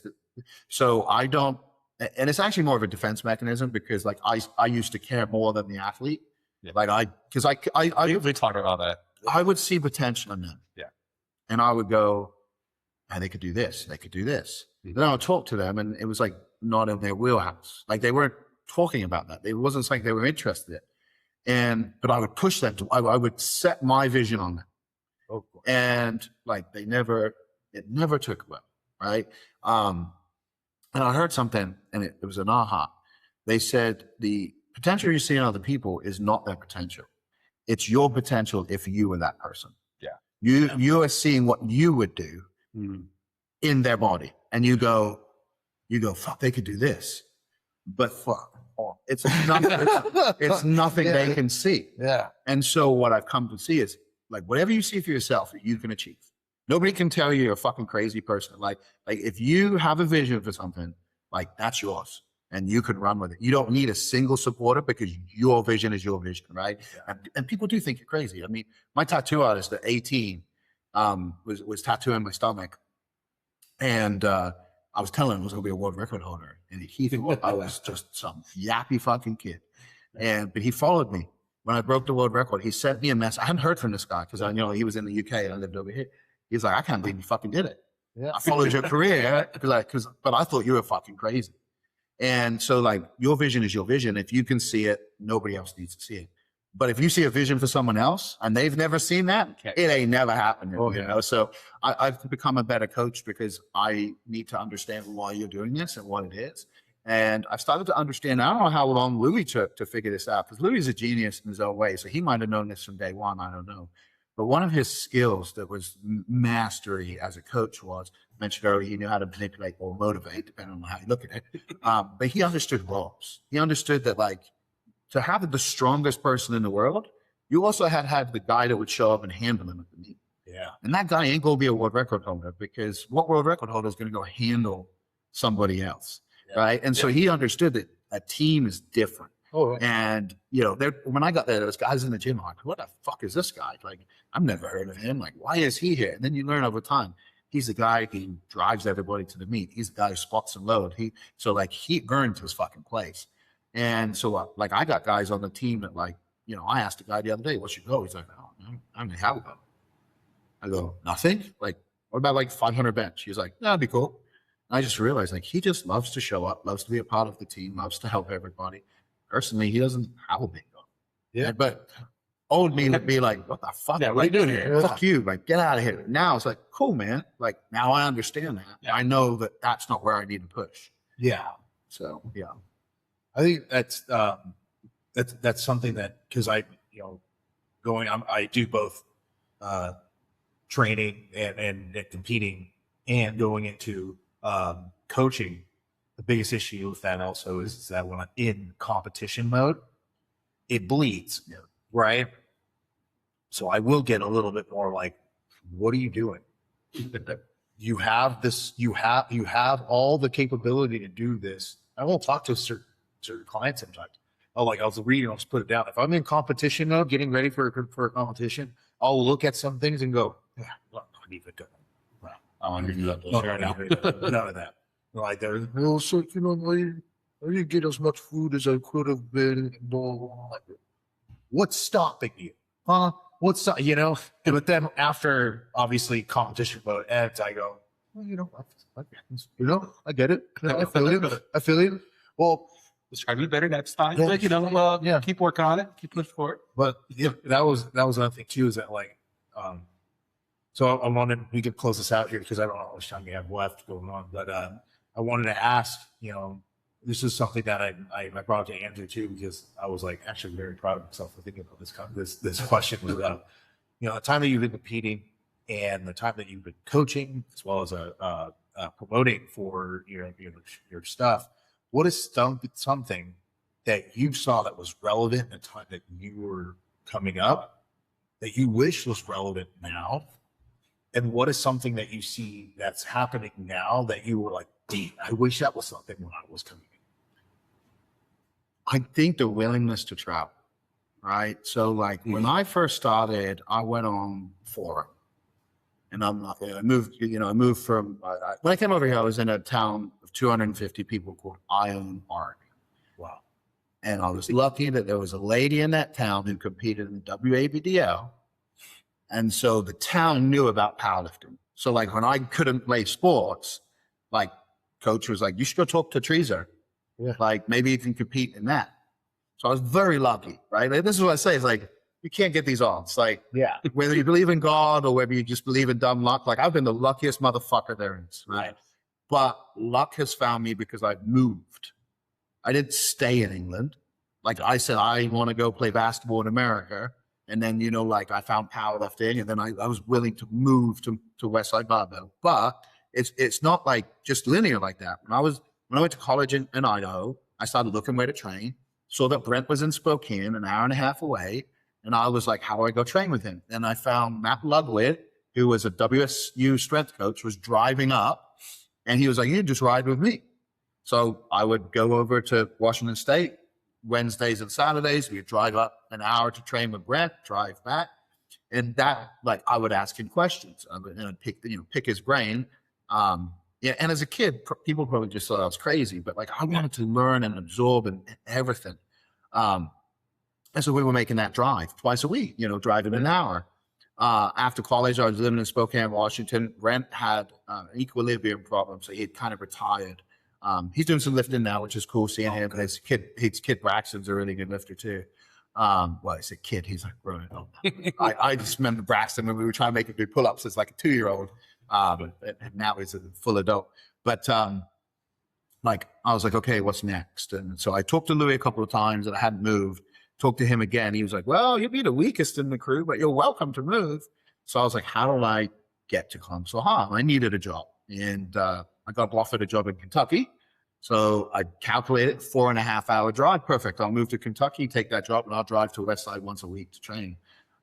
Which ended up, I was going up on Friday, I'd stay, squat Friday night, bench Saturday, then come back. So I was driving, 4.5 hours each way, and I never thought anything about it. Never. Fast forward, I moved here. People are messaging me like, oh, I want to come train with you. Like, where do you live? Vista. And they would come down and train. I want to try a bench shirt. Any day you want to come train. Oh, you can't come up here? Where the fuck would I come to you? Yeah. But it was like, for me, it was like, what is wrong with people? And then I found, no, this is really normal. They don't even travel an hour for a competition, right? And so I just realized, so for me, what it is this. Like, I will go train and learn from anyone. Even like, this is what, like Louis, you mentioned earlier, is very hard to understand, right? It was hard to understand unless you have kind of like a master or like even a doctorate level of like anatomy and physiology and stuff like that. His attitude is, get fucking smarter, you dumbass. Like, I'm not dumbing my shit down because you're too retarded to understand. That was Louis' mentality, right? Yeah, very much so. But the CrossFit people would sit there like this, like, and I'm looking at them, I'm going, I don't even understand structured workouts, Lou. The only thing in commonality here is the word constantly varied and exercise rotation. So I became his translator to the dumb people. That was his thought process, not mine. Yeah. That was his, right? So I became like in between people for Lou. But in doing that, what I was doing was, block periodization came around. Jeremy Frey was sponsored by Elite FTS, which was one of my sponsors. He's a very good lifter. I'm going, what's this block periodization stuff? Oh, it came from this guy. He had a DVD series, which of a lecture. So it's an 8-hour lecture, but it's in Russian or whatever fucking language. So it's 16 hours because you listen to it in Russian and then you have to listen to the translator in English. So fast forward. But I went through that whole thing and I go, oh, block periodization, it's periodization over a shorter period of time. Where did this come from? Oh, it came because drug testing became stronger in the Olympics. So they had to move from long esters to short esters. Oh, so periodization and linear periodization and block periodization are actually drug cycle programs. Like, got it. So like all the raw people that are like conjugates for druggies, I'm like, actually, periodization is for druggies because how do you keep getting stronger without fucking drugs? You can't. When you could just add more shit, like if you miss your number, like orbit up the debo, like that's where it came from. So all of a sudden I had an understanding of like the protocols of the training and the macro, the micro, and but doing so, what I go, oh wait, we do that. Louis just doesn't call it that. We peak for a competition. We have circa max. Yeah. That's our peaking phase. Like, oh, they have this. Oh, they have like a preparation phase or a hypertrophy phase. I'm like, that's what after a meet we do GPP and then we do like power building and then we go back to training. I'm like, oh, we have all the same things, it's just different language, right? And then Repetition, effort, and then dynamic. yeah, and then like Smolov came along, right? And that guy him and Lou, ended up meeting, and like Lou was like, we basically agree on everything, just on the application of what we do. Yeah. And then so I started looking and then come back and Josh Bryant blew up. And it's just interesting because Josh was one of the best lifters when I started. Yeah. Like he pulled 800 as like a teenager. So everybody fucking talked about Josh. Then he disappeared. And then when I came back, it's like he's this massive coach. I was like, this is cool, right? I saw one of his programs and it doesn't follow conjugate, but I look at it and I go, well, he has max effort here and then he has repetition here. And I'm like, oh, he has everything.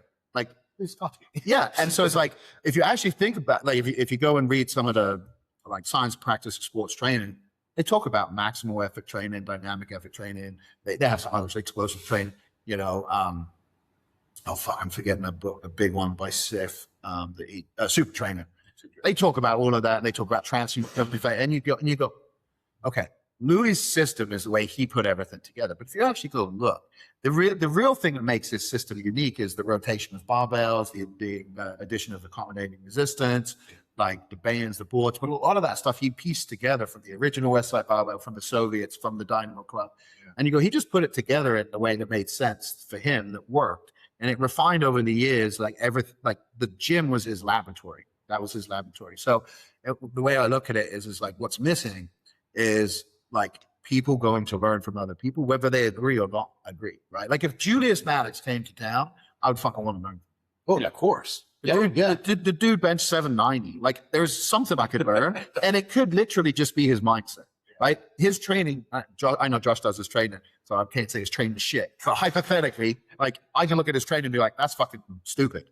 Yeah. But like you cannot deny his results. So then there's something in here. There's something there that we could take away, right? Maybe it's just get as big as humanly possible. Yeah. But there's something. And I don't think enough people do that anymore. Like if you're a good lifter, you typically know other good lifters. But if you're not a good lifter, and I started doing Saturday once a month, doing an open bench practice. Anybody can come train with us. And we got 3 people that come down from LA. That's it. There was a whole gym in LA that I did a seminar for that they were like, we'll come to it. They've not come to one thing I've done. Yeah, right. There's another gym in there that I do a lot of work with. None of those people come down. People just aren't willing to travel for that. And it's just inconvenient for them. And so I think that's what's missing. And then what we have today that we didn't have back then, in my opinion, is more unity, right? Like I lifted in a federation that like there wasn't multiply, single ply, raw. There was a checklist for that, right? It's just, you just compete at your weight. That was it. And so I think that the inclusion is and a lot of people would argue like, oh, it's not good because like now nobody competes against each other at local level. Well, local level lifters typically aren't thinking about national or whatever. Yeah. So they want to have a good time. They want the medal. Right. It's like the people who do a 5K, right? And so, but what are those people? First of all, they're humans, but they are paying a membership. So financially supporting the federation. They are fans of bigger lifters. Yeah. Right. And they are powerlifters, so the chances of them showing up is higher than if they were not powerlifters. So I think that's a big thing is that. And so I'm not sure how we'll see worlds come together in the future. But I would love where it's like there's like a nationals where one day's roll with sleeves, one day's war with wraps, one day's single ply, one day's multiply, one day. And you have all the lifters from all over the world and all divisions together. And you have this like super nationals, right? And I don't know, outside of the IPF lifters, like someone could do that now. Yeah. You would have to have a lot of money because that's what would make the difference. And you'd have to have a lot of money over time, right? So probably in like, if you're going to do that for each of the best lifters, you're going to have prize money, and you're going to need to do it for 10 years. And at the 10-year mark, now you actually probably like don't have to beg people to come. And that's the thing is that it's going to take a lot of money over a long period of time. But that's what I think changes the sport in the future is when people go, oh, I do this event every year because like this is where everybody comes. And that's kind of like OSG. They run Strongman World Finals.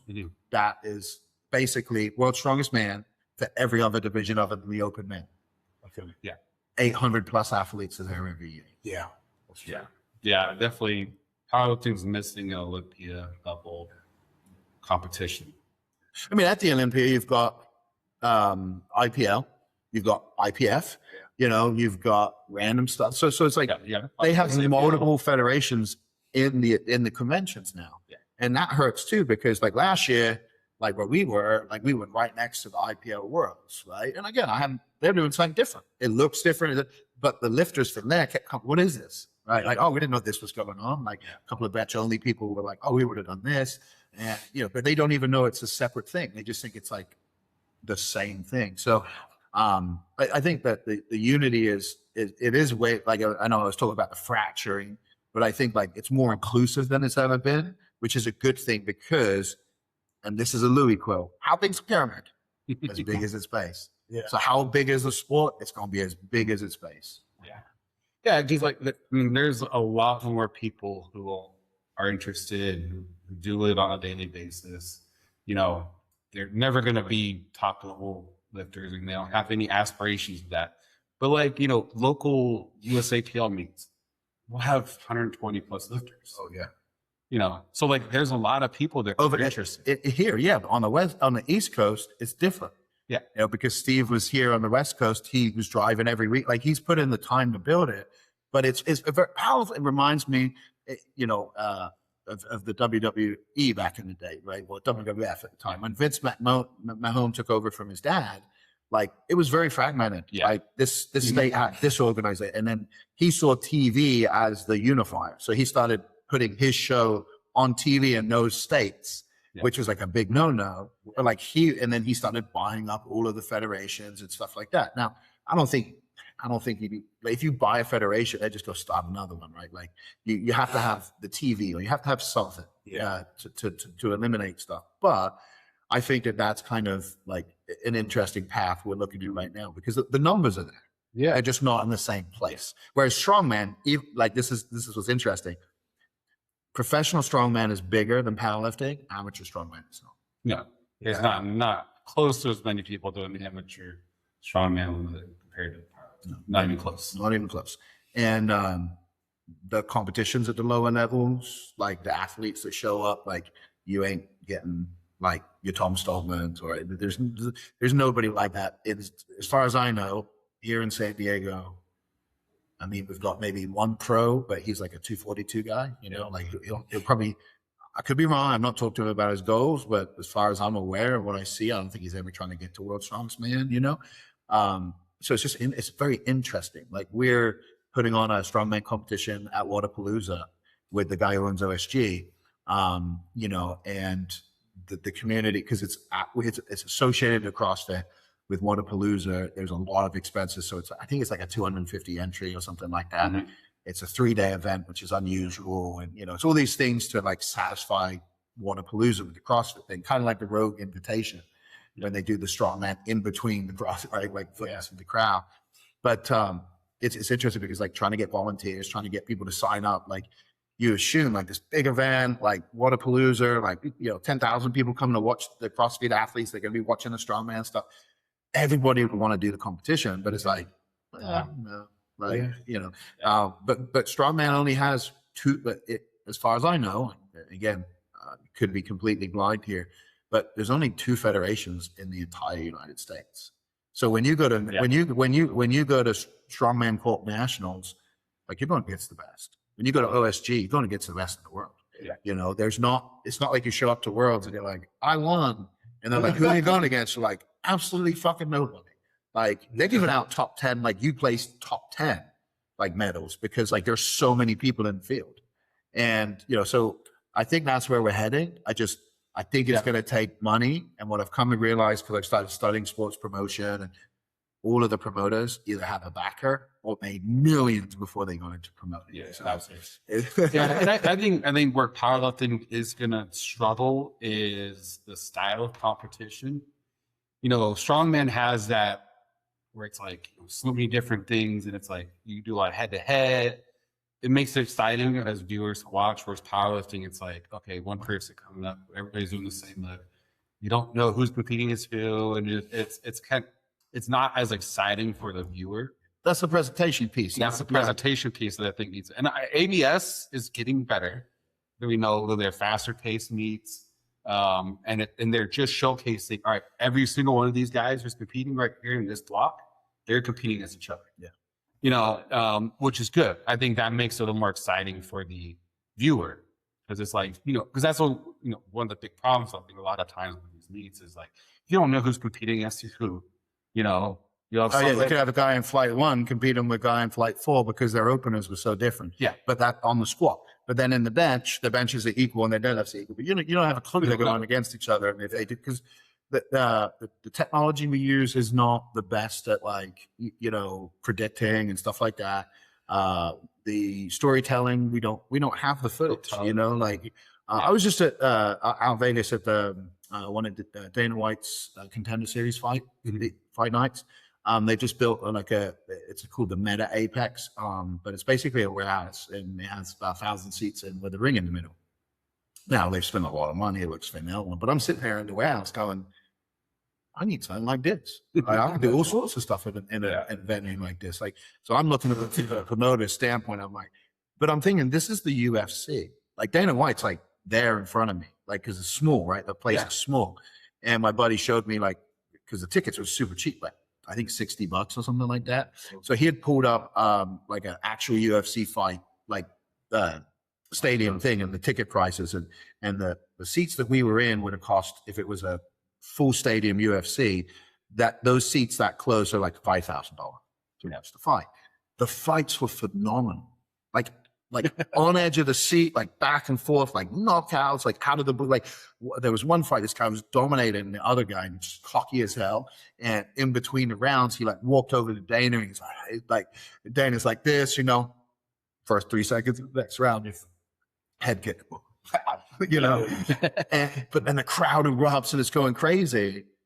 Like if the UFC only can get about 1,000 people for like unknowns, right? Yeah. They don't do the walkout music because they have to earn that, all of that. But what they do is, as they're coming out, they have one of those little videos playing that you're learning about the person, and you're getting, you're bonding, connecting. And ABS does that. If that's the production side of it, that's the piece that, like, you know, and the problem is everything costs. So you have to like pick and choose, right? Like I could put Bench Wars on ESPN. Yeah. It's just going to cost me $70,000. Yeah. So the question you have to ask is, do I want to pay ESPN to come out and film this thing and put this on ESPN and get exposure? Or do I want to give $70,000 to the sport and the lifters, right? The lifters want the money because they're short term, because none of those lifters will be around in 10 years to benefit probably from, now I could be wrong, like, you know.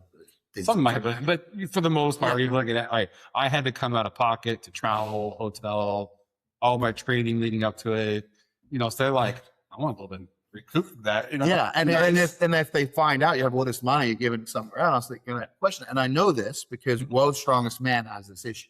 World's Strongest Man is the only strongman event that is a television production. Yeah, I've been to it. The audience is small. Why? Because you're sitting in the baking hot sun all day long, and you have to do stupid audience shots, and it's a production. It's not like a regular show. Yeah. You know, they film it to go on TV, so the fans are mad. Why is there no live stream? It's like, because it's a TV production. Right? Yeah, because it gets filmed and then actually comes out months later. Yeah, the money they win is less than they win at other shows. You know why? Because they pay for the flights, the hotels, the travel. They cut the other shows done. You pay to show up, right? So, like Colin had said, I could add another 150 to the prize money, but you're gonna have to buy your own plane ticket. And now, no, I'm not going to do that, right?